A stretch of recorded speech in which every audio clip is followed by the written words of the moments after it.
Today's episode is brought to you by rainbowtrees.us. Hey guys, welcome back. I've got another video here. I know it's a quick turnaround from my last video. Hope you guys enjoyed the cold stratification tip for you. And today I wanted to talk about mushrooms. I've been looking at a way to make a video for you guys on growing mushrooms. This is something I've always wanted to do. I think they're so cool and I love to eat mushrooms. I was doing some research and I came across like Amazon has these mushroom kits. I'm like, what? And if you've got an Amazon Prime account, you can actually get this kit for under $20.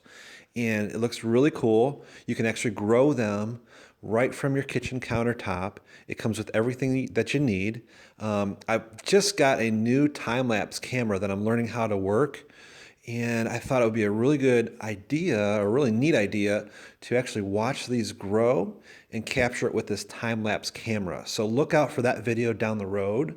I've just placed my order today for this. The link is down below in the comment area. If you guys decide to go out and get your own mushroom kit, let me know, and let me know how it works out for you. Maybe look for the video, the time-lapse video. I don't know how long it actually takes. I've got to do some research on this. I don't know how long it takes before they get mature. So if anybody knows anything about mushrooms and growing mushrooms, make sure you leave those comments down below and share with the community. And that was all I have for today's video, guys. So we'll see you in the next one.